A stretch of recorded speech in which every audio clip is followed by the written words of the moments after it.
What's up guys, and welcome back to another video. Today is the review between the Springboks and the Wallabies that took place yesterday in my hometown of Port Elizabeth.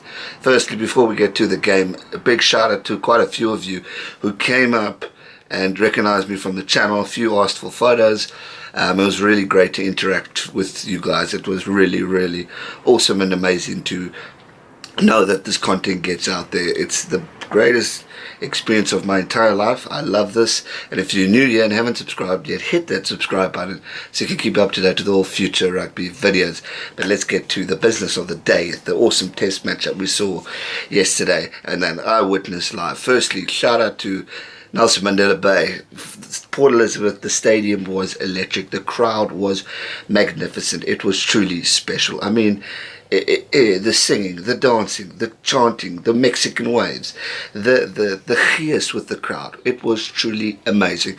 I know PE are known for fantastic crowds, and I've been experienced to the majority of the Springbok games except one, but it was truly amazing. Shout out to everyone who went to that game. It was the greatest day I've had in a very long time.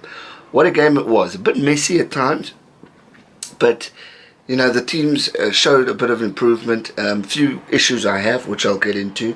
Firstly, Australia. I think credit to Australia. They came back. They definitely developed and showed a lot of character and improvement. They were tough. They were on the attack.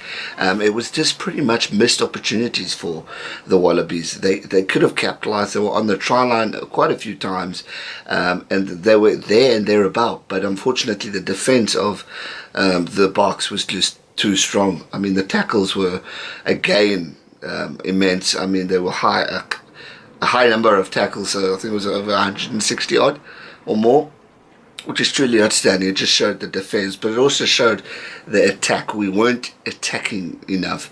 We weren't capitalizing on tries. We should have got some tries. Our lineouts were weak. In the first half especially. I mean, we were on the try line and we lost it.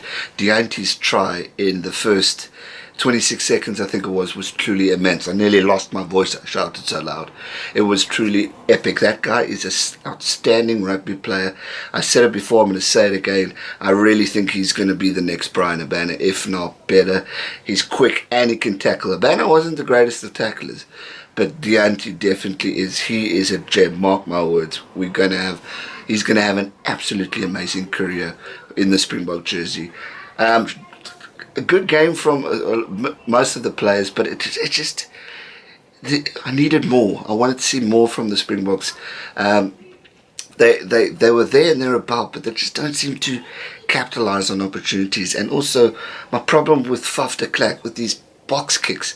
I hate box kicks. Sometimes it works, sometimes it doesn't. Majority of the time it doesn't. He kicks it so high, it gives the Aussies, or he kicks it too far, which gives it straight down to the Aussies' throats. And every time they kept coming onto the attack, going towards the try line, it was driving me mad. He did it too much, and when I watched him train on Monday, he practices this. So this must be a strategy that Rassie and him have worked out, but it just doesn't work. When that guy picks up the ball and runs, he is fast and quick and clever. Stick to that. Stop doing these box kicks. It drives me insane. Also, like the pressure of the kicking, Pollard didn't have a bad game. He was much more improved on that. But also he did the one or two clearance kicks that just went straight down the throat of the Australian fullback, who is quick and who ran it in. I mean, I was just not impressed with that. But overall, genuine from the Springboks, great win, which the improvement of this team is really immense. So much more to work on. Small things and small errors that Rassie needs to work on, especially going ahead for the big game against the All Blacks in Pretoria. It's going to be massive, and if we don't capitalise on those opportunities, the All Blacks are going to dominate and attack on us. We have to figure this out. Australia, on the other hand, have a very tough contest against Argentina. It is going to be a tough one for them. I mean, Argentina gave the All Blacks a little run for their money, but and obviously Argentina beating Australia in Australia, so they're going to want to prove a point that they are better, and Australia are going to want to prove a point that they are improving, which you could see. Michael Hooper said it in the press conference. It even though we lost, we are improving, and they are. Rassie also said that we could have thumped Australia if we capitalised on the opportunities, and I couldn't agree more. A lot needs to be done in order to get that through. But overall, I'm very impressed with the team. I'm impressed with the way they are. I'm impressed with the attitude of the team.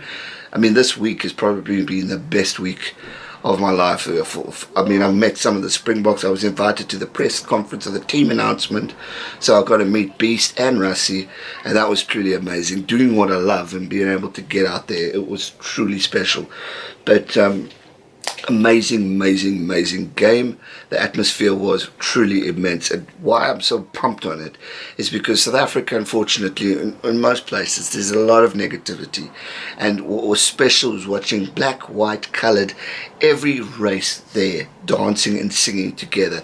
There was a song that was sung by the black people that was truly electric. We were looking at each other, friends of mine, and it just was going goosebumps. And then you saw the odd white person dancing to it too. Actually, quite a few. The atmosphere and the gees in that stadium was genuine and electric.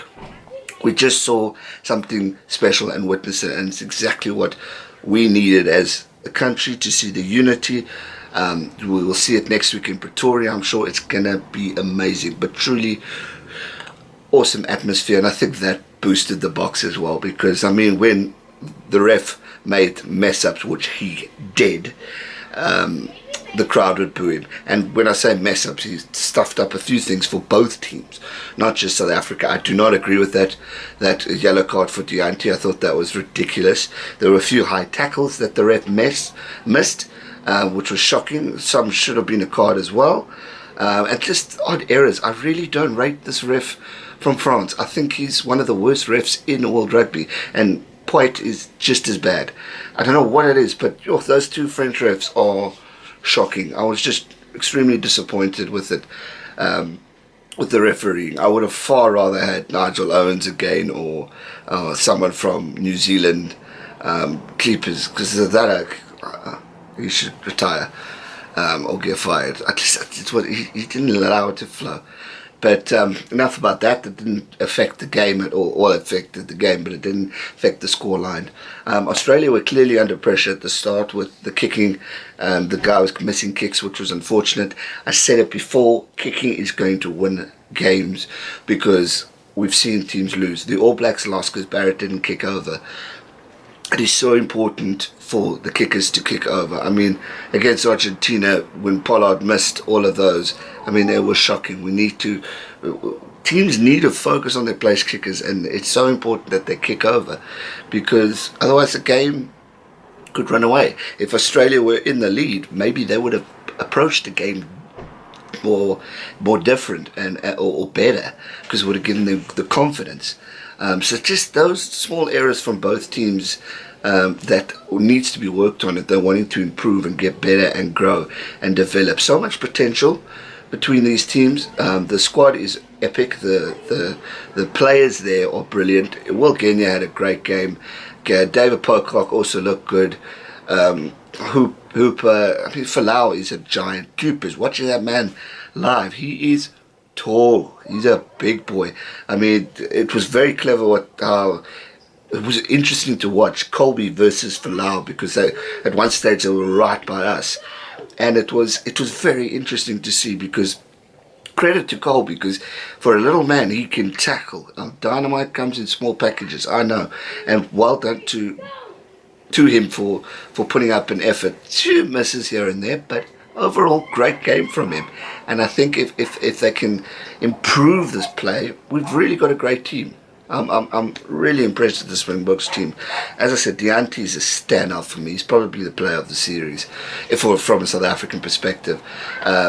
Marks, as great as he is, bothered me with the lineouts. South Africa used to be one of the best teams in the world at lineouts.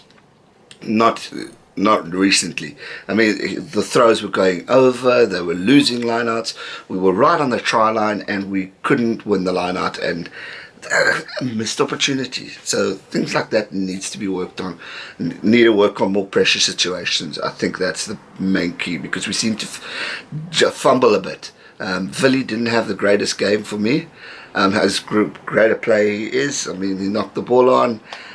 Just silly errors. The boys just needed to calm down, relax, regroup, and focus, because they had the potential to really wallop the Aussies, and they couldn't. And credit to Australia for coming back.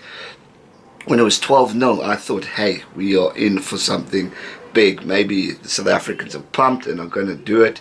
And then the Australians came back, and I thought, uh-oh, are we losing it a bit? And we did, but we held out. And credit to the defence of the Springboks, it was truly immense. That saved us.